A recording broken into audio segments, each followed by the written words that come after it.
Doctor صاحب ہمارا آج کا پہلا سوال جو ہماری ٹیم نے چنا ہے شفقت اقبال صاحب نے لہتراڑ سے بھیجا ہے. کہتے ہیں السلام علیکم ڈاکٹر صاحب. وعلیکم السلام. پھر سوال کرتے ہیں کہ دنیا کا مال تو دنیا میں ہی رہ جانا ہے.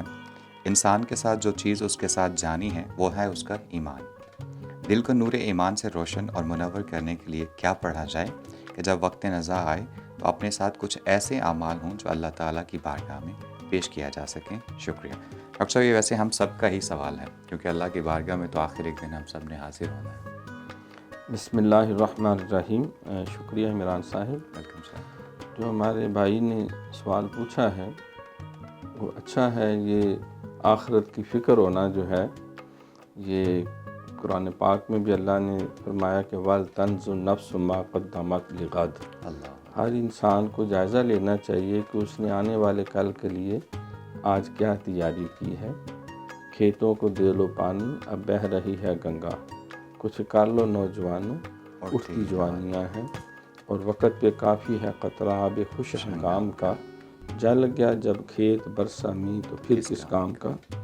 تو انسان کو اپنے آنے والی کل کے لیے جیسا کہ حدیث شریف میں بھی ہے کہ الدنیا مزرعۃ الآخرہ، دنیا آخرت کی کھیتی ہے. انسان کو ہر وقت اپنا محاسبہ بھی کرے، اپنا جائزہ بھی لیتا رہے، کیونکہ ایز یو سو شہید. تو بہترین توش آخرت جو ہے وہ تو سنت اور شریعت کی تابع داری ہے. ماشاء اللہ. اگر ہم ترتیب سے چلیں تو حقوق اللہ ہے، نماز روزہ حج زکوٰۃ ہے. حقوق العباد پہ چلے، ماں باپ کے حقوق و فرائض ہیں، اولاد کے حقوق و فرائض ہیں، رشتہ داروں کے ہیں، میاں بیوی کے ہیں، ہمسایوں کے ہیں، ہر انسان کے.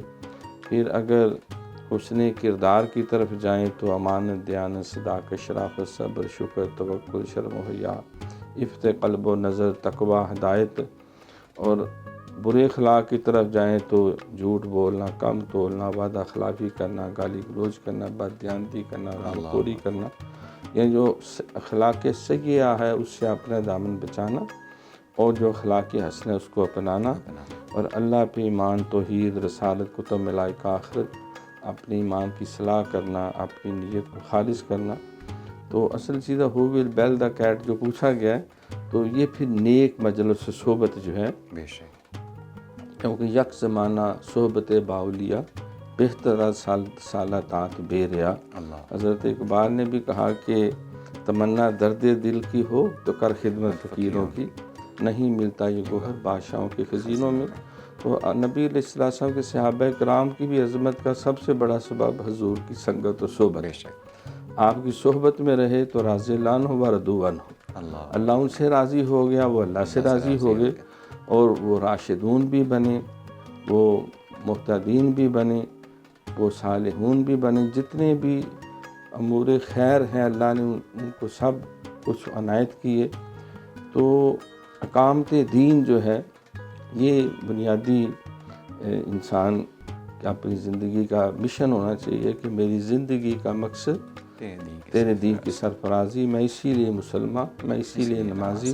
اور اس میں پھر حقوق العباد کے حوالے سے جو ہے بابا فقیر محمد فقیر کا شعر ہے نا کہ رکھ فقیرہ لوکاں وچ ایسا بین کھلون، کول حسیں تے کول ہوئے تے حسن نہ ہوئے تے رون. اور ٹھہر فقیرہ کا لیا پھولی آپ کسے دے پھیر، پہلا اپنی منجی ہیٹھا آپ ڈنگوری پھیر. تو انسان کو لوگوں کے ساتھ ہیں لوگ وہی جہاں میں اچھے، آتے ہیں جو کام دوسروں کے، خیر الناس میں ینفع الناس. انسان اللہ کی مخلوق سے پیار کرے، لا یرحمہ اللہ من لا یرحم الناس. سرکار نے فرمایا کہ کرو مہربانی تو محل زمین پر خدا مہرباں ہوگا عرش بری. بہت شکریہ ڈاکٹر صاحب. جی شفقت اقبال صاحب، اگر ان ساری باتوں کو ایک جملے میں بند کیا جائے تو اللہ تعالیٰ خود فرماتا ہے لقد کان لکم فی رسول اللہ اسوۃ حسنہ. بس آپ اس اسوہ حسنہ کو فالو کریں، انشاءاللہ تعالیٰ دنیا اور آخرت میں خیر ہی خیر ہوگی.